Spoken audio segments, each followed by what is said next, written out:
Hi, Jim here, and you're listening to the Honest Filmmaker podcast, career advice from people in the business. This week, I'm speaking to director Joshua Caldwell. After making a bunch of short films, Joshua went on to make the feature film Layover, which then went on to win some awards and launch his directing career. Joshua's directed television and a bunch of feature films, including Mending the Line, starring Brian Cox.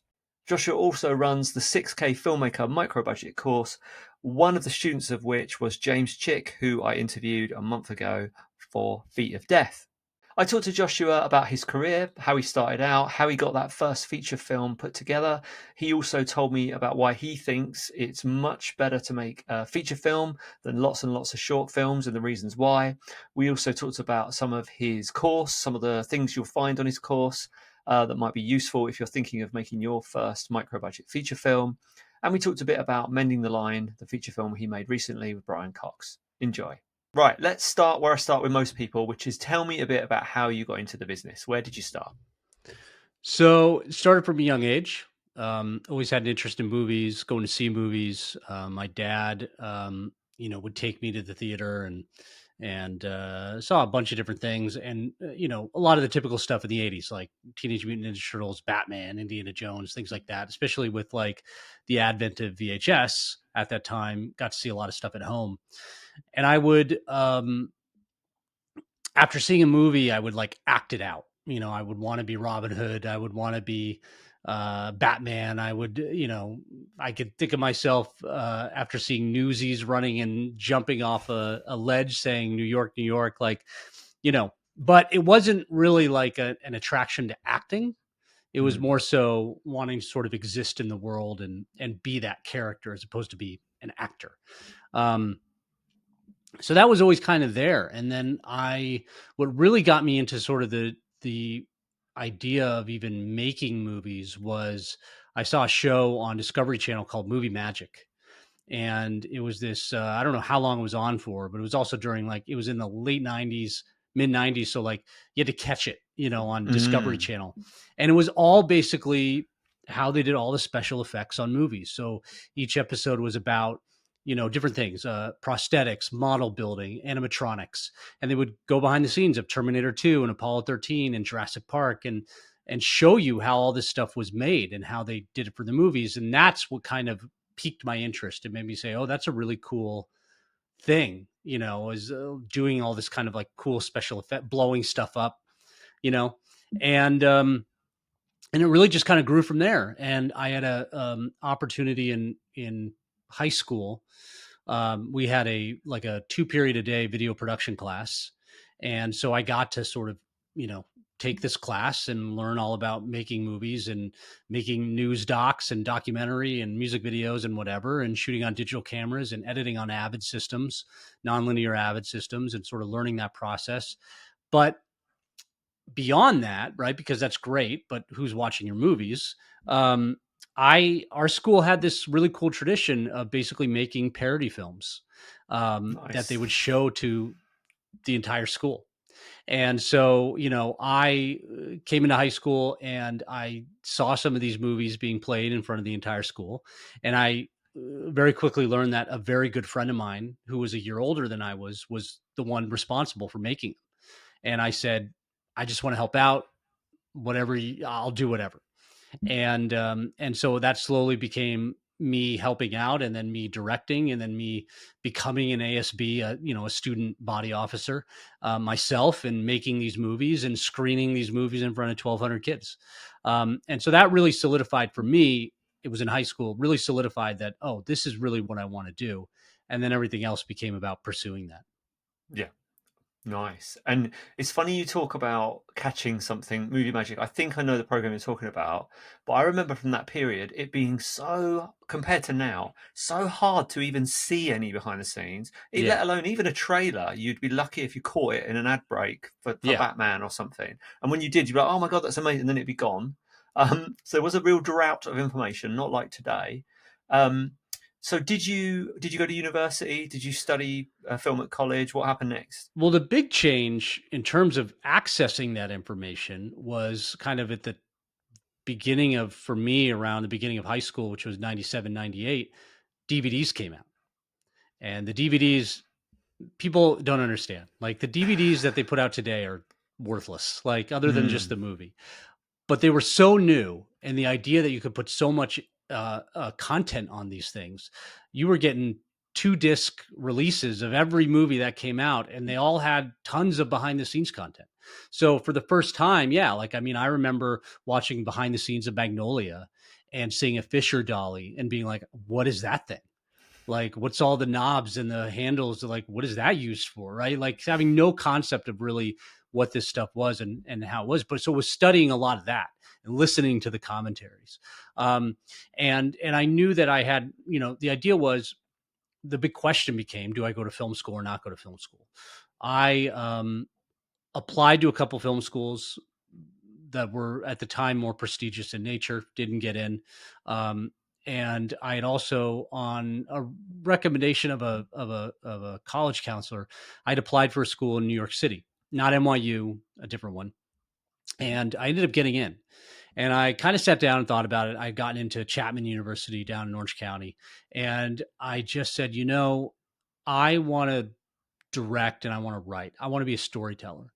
And I got to say, living for 4 years in New York City is probably going to benefit me a lot more than living for 4 years in Orange County, New York, California. Mm. The diversity and the experience. I mean, the Fordham University is really cool. It's on the Upper West Side, West 60th in Columbus. I mean, you are in the middle of it, and turned out to be a really great decision for me. Beyond sort of the fact that New York is still very much a film, hub. I, without knowing this, ended up Fordham has a really fantastic acting program, and so while I didn't get the sort of like film school experience, I basically said I'm going to go make films. I'm going to write. I'm going to make films for as little as possible, and I was able to tap into all this really, really fantastic talent that was at Fordham. And later went on to do some really cool things. Taylor Schilling from Orange is the New Black is in my class. Michaela McManus was in a film that I made. She was on Law and Order and One Tree Hill and all these other shows. And so, that was the real benefit was I had, the ability to go make things for no money. I own my own camera. I got people to help out, but I had really, really great actors that I could utilize and put in my films and hopefully turn out something better than what you might expect. But I also knew when I was weighing the pros and cons of film school, I felt that like, at least I don't know if things have changed, but at the time the idea was you spend your first 2 years making 1 minute long, shorts on 8mm film. And then your junior year, you make a 10 minute, color sync Super 16 movie. And then your senior year, you maybe get to make your 35mm thesis, right? And sort of, at this time, because of the DVDs, Robert Rodriguez was coming out with his like 10-minute film school that was on the extras of El Mariachi and Desperado. And, he said, look, everybody's got bad movies in them, and it's really good to try and get them out as quickly as possible and learn from them. And I just felt, you could go to film school and you could spend all this time and all this money, and you can make some really not great movies that are supposed to be your calling card. And instead, I said, rather than limiting myself and only doing these, 1-2 films that have any value, I'm going to just make as many as possible. I'm going to make as many as I can. Some are going to not even get finished. Some are going to be good. Some are going to maybe turn into something. But at the very least, I'm going to just try and make as many things as I can and just gain a ton of experience. So that's what I really set out to do in college. And I think I made I think I made like four, 5 or 6 movies at the end of the day. And it Mm. was one of those movies that ended up actually turning into something, which we can get to in a minute. Yeah. That's good advice. And I'd say something whenever I speak to students, I'm like, while you're at university, you're in a protective bubble, you've got all that equipment available to you, you've got expertise, you should be filming every weekend, you should be making films the whole Yeah. time you're there, because as soon as Yeah. you leave, you're in the real world.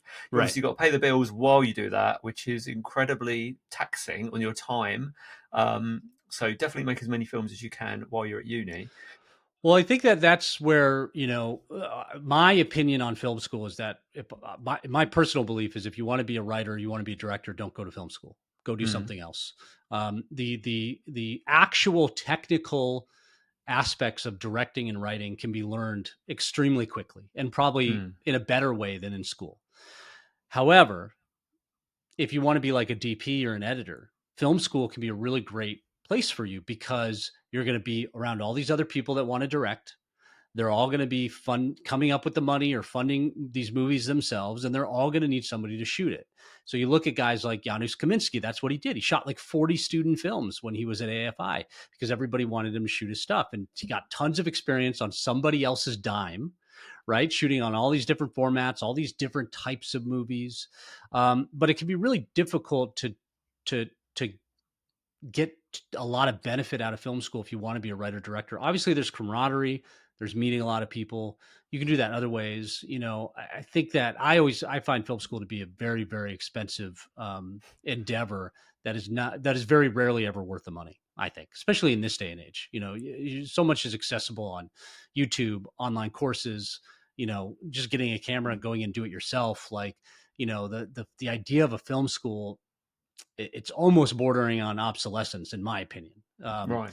And I think that they're largely taking advantage of people's hopes and dreams rather than actually providing them with a realistic education about how you make movies, and, they don't really set themselves up for success. I remember talking to people and saying, oh, does it really make a difference if you went to USC? And they're like, well, half this industry's gone to USC. So not really, like it doesn't make you special. Like, and at the end of the day, unlike going to a university for like finance or for business or for engineering or like sciences or something like that, where like the people hiring you are looking at that education that you got, nobody cares that you went to film school. You don't put it on a resume. You don't put it in your pitch deck, and it is not going to get you a job as a director. What's going to get you a job as director is directing. Now, film school can provide a place to go and fail and try things, and that can be good. You can also do that on your own. I don't know if you need to spend 50 grand a year to do that.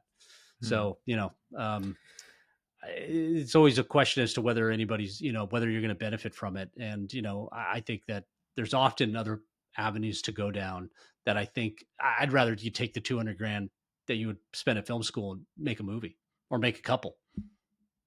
You hear every director say that. Every director says that. Like your real film school is making a film. Oh yeah, no, absolutely. When I left university, I learned more making my first feature than I did in those 3 years. But I guess the difference between probably when we went and now is there's so many more film courses. So there's a lot more people leaving those institutions with a degree in film or whatever. Yep. So like you say, maybe it's not worth as much as it was back then. It's very diluted, and at the end of the day, again, nobody's going to hire you because you went to a film school. They're going to, maybe that gets you an internship or a PA job, but that's not what you want to do as direct. That there's no straight line from film school to directing. And, the only way to really get there is to make a movie. So with that in mind, thinking about you went out and made all these films. How'd you fund them? Where'd you get the money for? How'd you put them together? For like the college stuff? Yeah. I'd make them for $1,000. I'd try and get some, I'd use some of the spending money that I would have as a part of going to college. And I would fund, I would pay for some food, I'd get free crew. I own the camera. Maybe I would rent some equipment, and rent a couple of lights and whatever, but largely it was spending as little as possible. And trying to just get away with whatever I could get away with, right? And so, yeah, you don't pay your crew, but you're in college, right? Like, hey, come out for a weekend or for a day. I'm not asking you to work for 2 weeks for nothing. So I actually got a lot of people because at that stage, there's a lot of people that are willing. You're trying to, DPs need a shot, like gaffers want a shot, camera assistants want shots. They're willing to sort of do that, especially if you're all in the same boat. And so, I don't do that anymore, but at the time, that's how I put those together, and I would spend time writing them and trying to come up with them, and I would cast them out of the school. Sometimes I would look for elsewhere if I needed, like, say, an older actor. But the goal was really just make them for as pennies essentially, and because I didn't have a lot of money to spend. Yeah, and. When I was doing my research on you, an article popped up, which some people aren't going to like, which the title for which was "Short Films Are a Giant Waste of Your Time and Money." So talk me through that, if you can. So first of all, people like to respond to article title, which is Yep. admittedly clickbaity, but Yes. gets people reading. If you read the article, you'll understand my position, which is that the reason why I wrote that was I know personally and have seen a lot of people who are at a certain stage of their career who will continue to make short films. And they're not necessarily making them like because they just want to make shorts, right? They're making them because they think that that short is going to get them to that next step. And my whole point about writing that is that after a certain amount of time and at a certain point in your career, making shorts is just increasingly diminishing returns. Very few to almost none um, get jobs off of shorts. I mean, maybe you could say, oh, I ended up getting a meeting and then that turned into a thing. But there are very, very few examples, and they're always the exception, right? You can point to Lights Out, you can point to all these other short films, but there are very clear exceptions. They're very clear exceptions because you also got to say, well, what about the hundreds of thousands, well, tens of thousands a year plus into hundreds of thousands, over several years that get made that nobody ever hears about, nobody ever sees. And so, really what I'm trying to get at, and part of writing the article was to say, look, when you're starting out, shorts are a great way to learn, right? They're low risk. It's really great to learn how to tell a story. But at some point, I think that you are better off taking the money that you would have normally spent on a short and instead making a micro budget feature. From my own personal experience, I sunk a lot of money into I'd done the shorts in college, got out of college. We're skipping over it, but I ended up, one of those films ended up winning me an MTV Movie Award, which was really cool, except nobody cared about it. And so it's a fun story now, but nobody really cares. And at the time, nobody cared either. It didn't turn into anything. But I knew that I needed to make sort of a real professional short. Like at the time, that was the thinking. I made a bunch of stuff in college. They're rough. They don't have name actors in it. Like, I need to make something that is compelling, that is really strong. And so I made this movie called Dig. It's a 26-minute short. Stories about a young Holocaust survivor who has 20 years later has made his way to LA, and he sees the Nazi that was responsible for killing his family. And he takes him out to the desert and orders him at gunpoint to dig his own grave. Really, really great, compelling sort of morality tale. And I was like, I'm going to put I'm going to do this right. I'd spent $1,000 on those other shorts. I'm going to spend tens of thousands of dollars on this one. I'm going to make sure that, it was period, took place in the 60s. So I had all the wardrobe, the cars, right? Like, I got actors. I had Mark Margolis, who was in, Pi, and Hector from in Breaking Bad, and Aaron Himmelstein, who was a great young actor, who's been in like Transformers movies, things like that. And I put a lot of money into it. Even at the time, I was working for the creator of CSI, so I was able to utilize that connection to get a lot of favors. But even with a lot of favors, I still spent 40 grand to make that short. And I still think it's one of my best pieces. It's really, really strong. I couldn't be more thrilled with how it ended up turning out. It did absolutely zero for my career. Played in a couple festivals, didn't turn into anything. It was hampered by the fact that it was 26 minutes. So I admit that. But I'm not a, joke punchline storyteller. Like, it's not, I couldn't figure out how to do something in 5 minutes. It's just not in my nature. I want to make features. I want to make long form stories, tell long form stories that take time to develop and take time to sort of execute. Right. And so, but it didn't do anything for me. It was really strong. Didn't do anything for me. Then, again, skipping ahead a little bit, but then I go and make a feature film for $6,000 with no name actors in it. That's almost entirely in French. And it launches my career and completely changes things for me. So I just think what I experienced out of that was shorts. And it was also at this time when I made this film, you had a lot of these shorts that I highlight in the article. You have shorts like The Raven and these, these short 5-minute special effects driven things that were all getting bought up and purchased. And none of that stuff ever turned into anything. I think some filmmakers years later ended up getting to make something else, but those movies never got made. And there was all this splashy noise about it. And I just said, the problem was, anybody can make a 5-minute short, but trying to then make a long form 2-hour movie that is also, because of the way they set those shorts up, is also, very special effects driven and is likely to cost $100 million. They kind of go, why, we're not going to give it to this guy who's never done anything. So part of it is just proving your mettle and proving that you can tell a story. And even if it's like done for $6,000, proving that you can, sustain a story over an hour and a half is very meaningful to people that are looking for you to do it again. It's much harder for people to see how a short translates into feature work than it is to see how a low budget, no budget feature translates into feature work.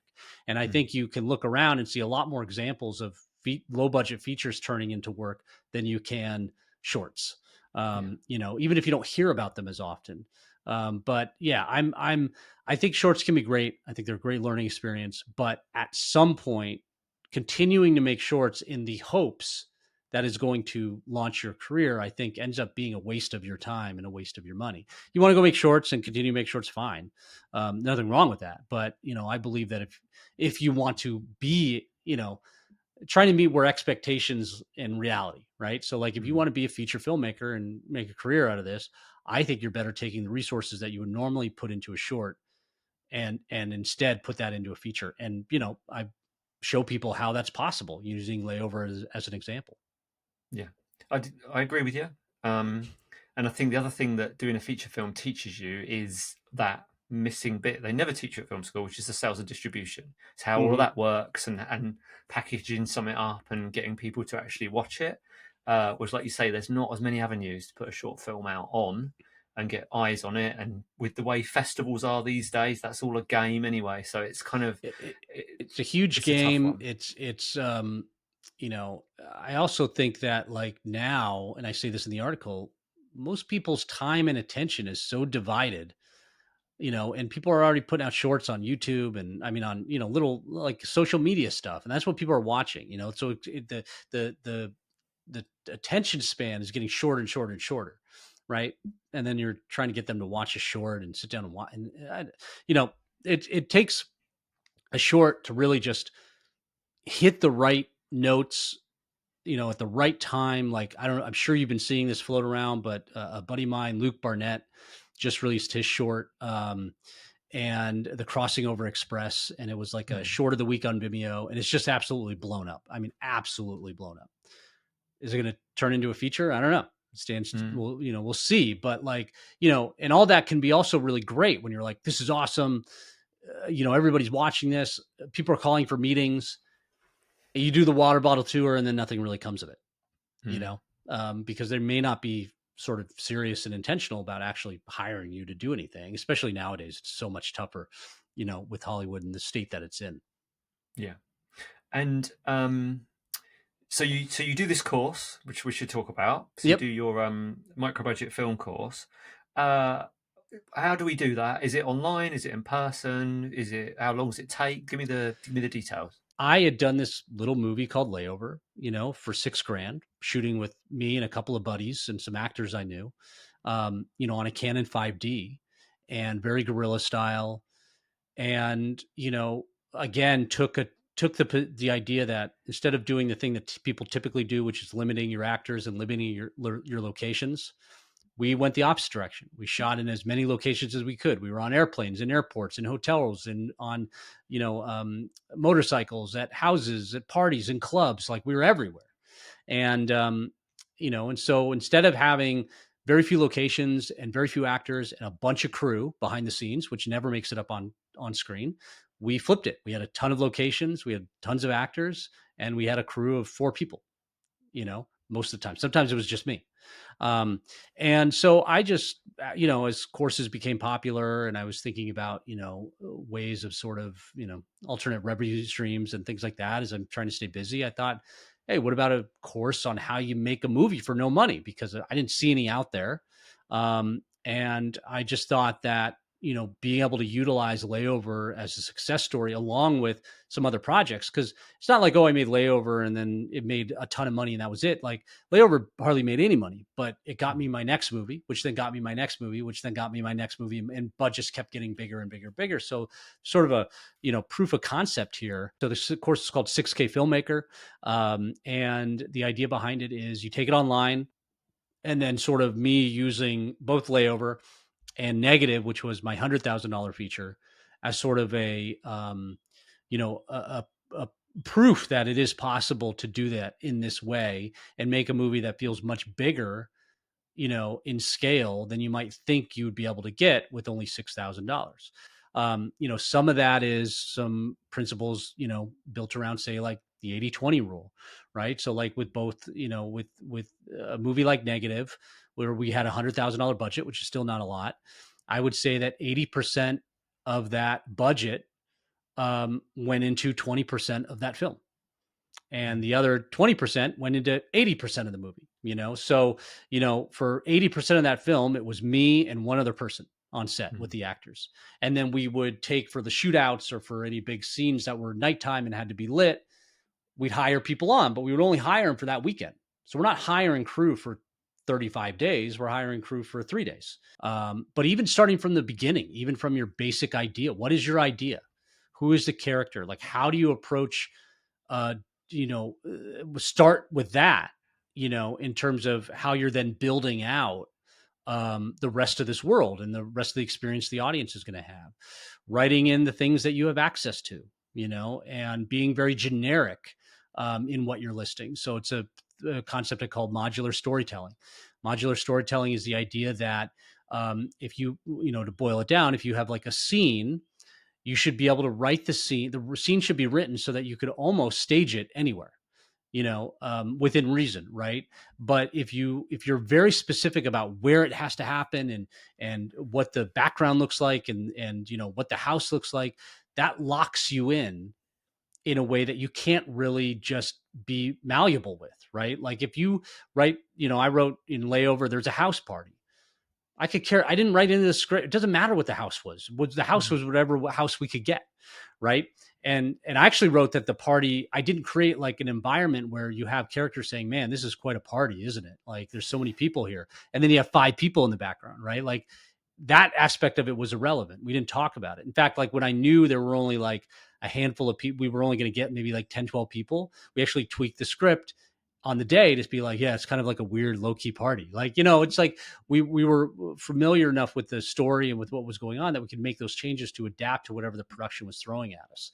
Another concept is live environment shooting. So like, shooting in spaces without permits, without control, and utilizing that in an effective way to build a much bigger world than you might normally think you could. Amazing. It sounds like something I could have done with 20 years ago. You put on Instagram this cool the chase sequence where you show the chase sequence and then you show, is it you actually shooting in the back? Yeah, you're in the back. So I was operating.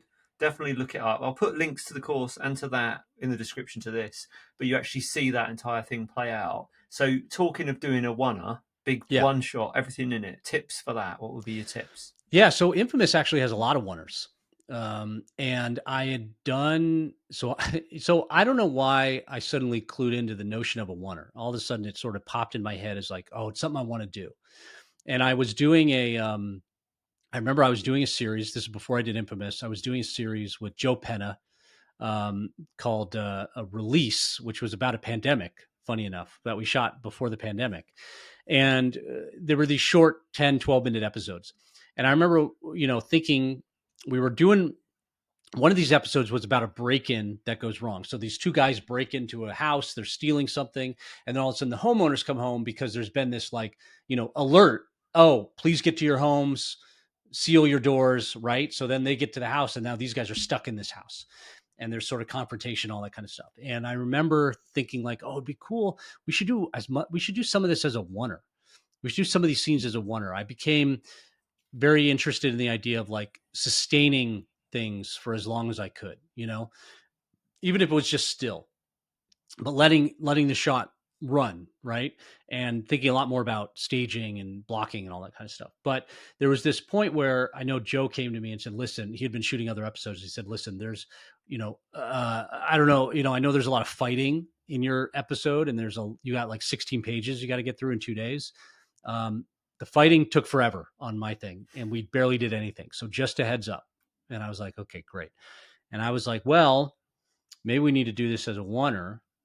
And the beauty of the reason why I thought this could work is the beauty of the oneer is when you enter a oneer, the audience clues into that, and they recognize subconsciously that they're not going to see everything because you're in a oneer, right?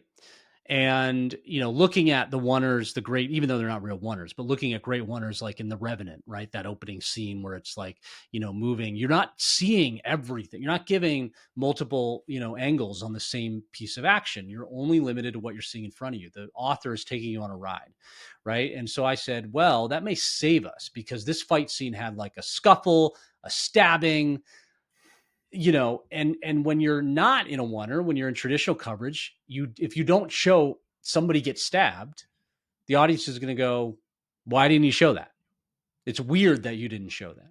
Meanwhile, if you're in a oneer and you panned off the action to go find somebody over here, and then you see her look up and you hear the stabbing and she screams and she turns and you come back and he's bleeding out, the audience just goes along with it. They just accept it a little bit more. So it was a cheat. It was a way of not having to show complicated effects and action, in a way that like kind of hid the fact that we just had no time. And then it became, because we had 16 pages to get through, it became, maybe we should just do as much of this as a oneer as we could. So then it became this, how long can we go? So all of this made me go, hey, this was really great. I really enjoyed this. I enjoyed the process of it. I enjoyed how the whole crew gets into it. I enjoy the fact that we can spend, a couple hours rehearsing and then we shoot 5 takes and we're done. That's it. We don't have to do it. Now we got to do 5 more of this other angle and then 5 more of this angle and 5 more of this angle.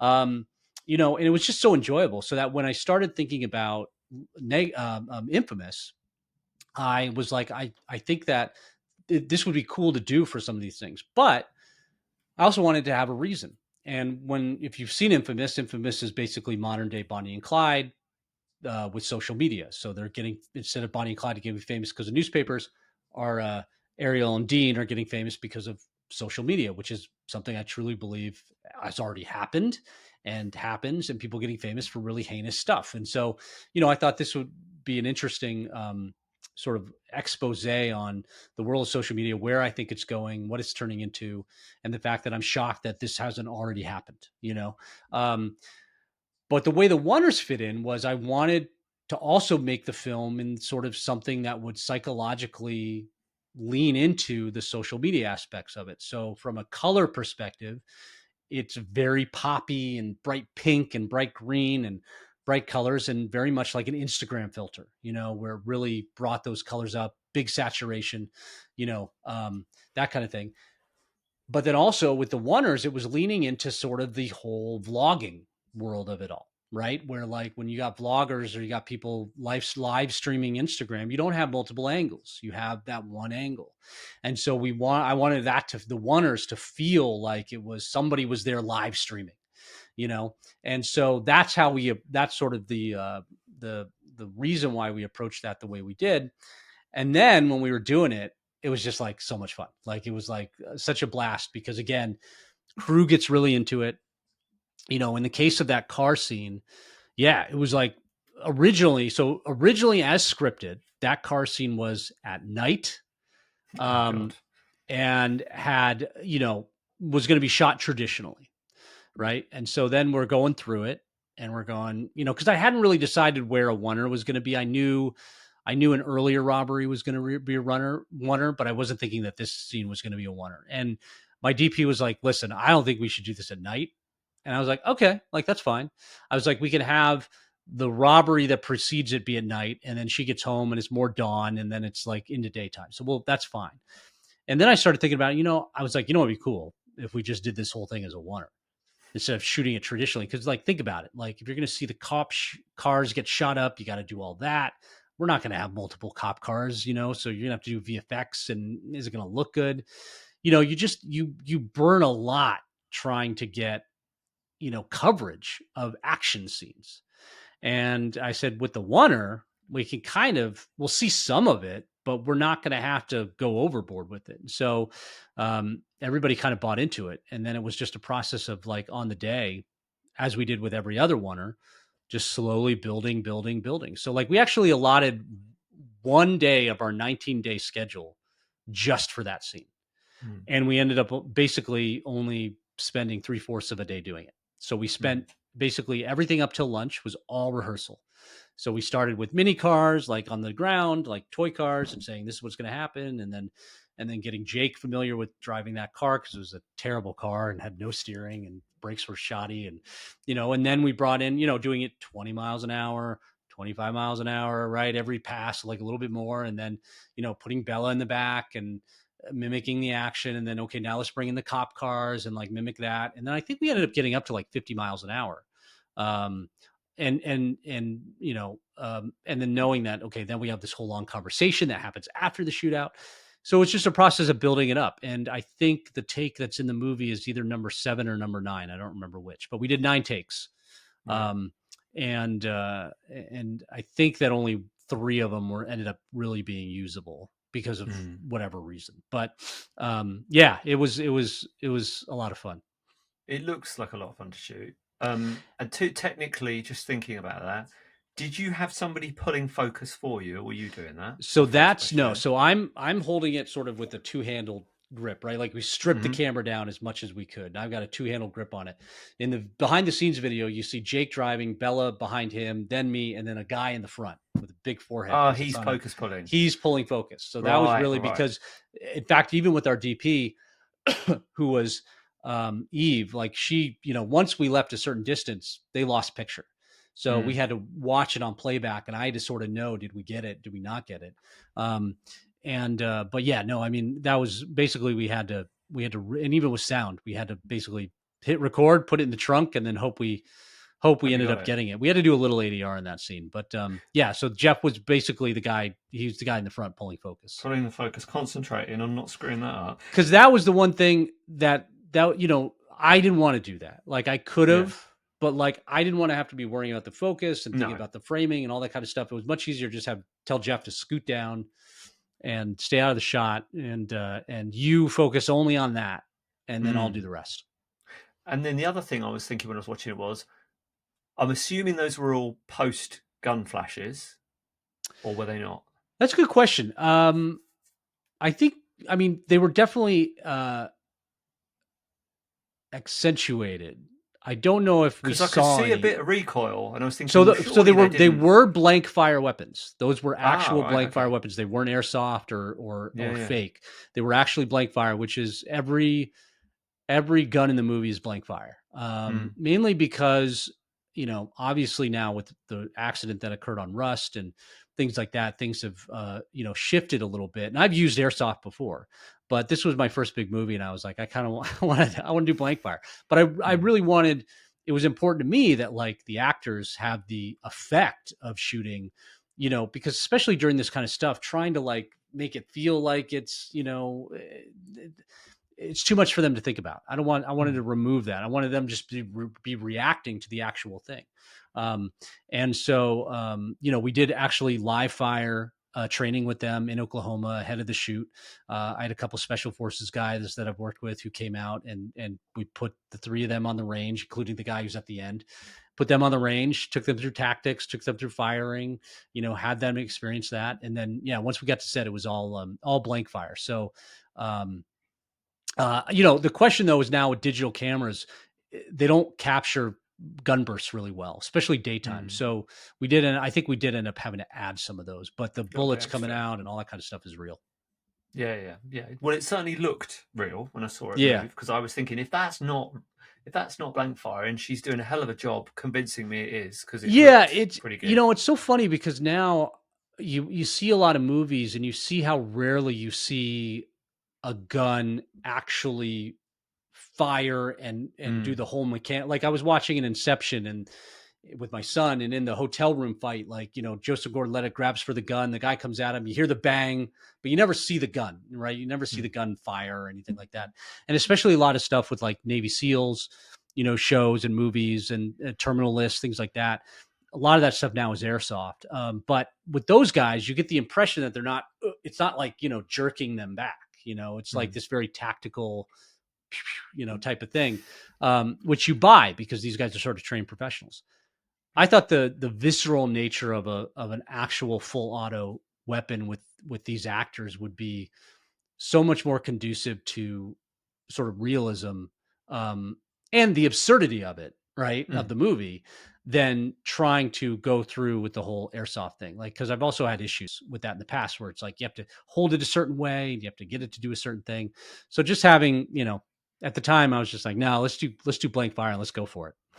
Yeah, it was worth it. It was worth it. It looked good. So what I was going to ask you about was Mending the Line. So on your Instagram, there is a lot of pictures of you holding fish. So I'm assuming that was a hobby before you did the film, I'm assuming. It was a hobby before I did the film, and it's what made me want to do the movie and made me feel like I should do the movie. The right guy to do it. And did you, how did that project come to you? Or did you go after it? No, that was, considering the material and my love of fly fishing and all that stuff, ironically, I had nothing to do with it. Like, it came to me, but it came to me haphazardly. And the way it ended up coming to me was, and what's crazy is when you think about it, so a couple years ago or whatever, this came to me in 2021. So I don't know, 5, 6, 7 years ago, my manager produced a movie called Population Zero, which is a mockumentary about the idea that there's a county in Wyoming or in Montana where there's no people, and you can commit a murder there because you can't be tried by a jury of your own peers because there's nobody there. And so the movie took place in Montana, but they didn't shoot it in Montana. But the fact that he produced this and was involved is the sole reason why I ended up being involved in Mending the Line, because Kelly McKendry, who was one of the producers of Mending the Line, she started calling around to people and asking anybody that had made a movie in Montana, what's the process for making a movie in Montana? Because it's not really a film hub. They have a great, incentive, but not a lot of movies get shot up there. So what's the process? So she found this movie and saw it was shot, took place in Montana, and called my manager. And he said, oh, well, we actually shot in Canada, so I can't really tell you what that's like. He said, but what's the movie? And she said, oh, it's about veterans, fly fishing, this whole thing. And he knew I was a fly fisher. He's a fly fisherman too. So he knew I was really into fly fishing. And he said, well, do you have a director? She said, no. And he's like, I've got the director for you. Can I send him the script? And he sends me the script and I read it. And I'm like, I have to do this. And I knew immediately. Because beyond the fact that I was interested in fly fishing, I was also had for another unrelated project a couple years before that was about a veteran experiencing PTSD that never got made. I'd done an enormous amount of research into this world. And suddenly I was seeing the combination of these two subjects come together in a way that was really poignant and beautiful, and in a way that I never really could have conceived of, the script by Stephen Camilio. And I was like, it was, you always sort of want the movie and you're always disappointed when you don't get it, when you pitch on it. I was really preparing to be devastated if they hadn't gone with me because, as a fly fisherman and as somebody that had done this research into this, my concern was that they were going to hire, because they look better on paper, they were going to hire a, TV director who would come in and do it and wouldn't have the type of care that I thought was going to be necessary to tell this story accurately and tell it in the way that it needed to be told. Because, if you mess up the fly fishing stuff, you lose that audience. And if you mess up the veteran stuff, you lose that audience. And who's left? You lose those two audiences. Nobody's watching your movie. And I just really wanted to make sure that we did honor both on the veteran side and what they had gone through and what that process was, but also did honor to the sport of fly fishing and making sure that it was represented well on screen, because it hasn't always been. Yeah. And did you show them the pictures of you with the fish to prove? Yeah, they'd seen my Instagram, and when, in fact, when Kelly was telling Steven about it, because of course at the time they're like, oh, he's a magazine writer and he's producing on it. I'm like, great, like I have to convince this guy that I'm going to take over his project. But as soon as she said, oh, and he's a fly fisherman, he's like, oh yeah, that's what he says. And then she sent him my Instagram, and he saw the Instagram. And he's like, oh, all right, yeah, this guy actually knows what he's doing. Yeah, definitely. I was just thinking maybe a strategy in the future: get AI to put you wherever you need for the particular job. 100 photos of you doing that. Maybe you'll get the gig. Yeah, it's just wow, this guy's busy. He does everything. He skydives, he mountain climbs, he races cars. He does. Yeah, exactly. He's the guy for the job. But no, it was me. Yeah. One thing I was going to ask you was Brian Cox, awesome actor. Obviously, he gives off very grumpy energy in whatever he does. He's awesome. Is he like that in real life? Is he give that same energy off in real life? I mean, a little bit, right? Like, I don't think he's that far from his character. But the problem was, I knew of Brian. Obviously, I was very familiar with him when we cast him. I was more familiar with him in more of his character roles. I hadn't seen Succession yet, so I was familiar with him from Bourne and even Troy. Like, just every what's the where he plays Robert McKee, right? Like, just all, Hannibal, obviously, with Michael Mann's Manhunter. So I was very familiar with him in those roles, right? And then I was like, in preparation for shooting, I was like, well, I should watch Succession because he's in it. And then I became very afraid that, like, I sort of got in my head like, oh, is this actually him? Right. Because, like, he's really, I mean, he turns it up in Succession, and you're just like, man, who is he going to be when I meet him? And turns out he's actually incredibly sweet, really gentle, really, really nice guy. He's up there in age. So that comes with a certain, like, I don't want to deal with bullshit, type of thing. But an incredibly, incredibly nice guy, very, very generous.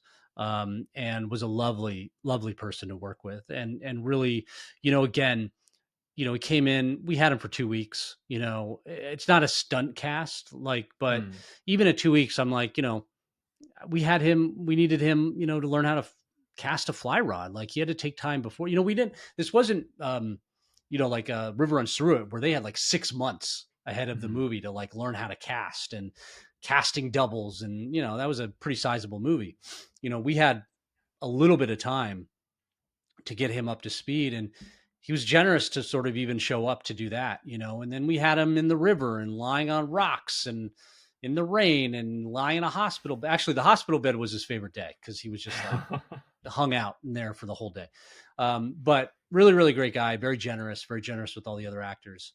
And is not really quite as gruff as he is in most of his roles. I hope you enjoyed that episode. If you'd like to hear from more industry professionals, how they got into the business and how you can do the same, or you just want to listen to some cool stories from movie sets around the world, then please do subscribe to the Honest Filmmaker podcast.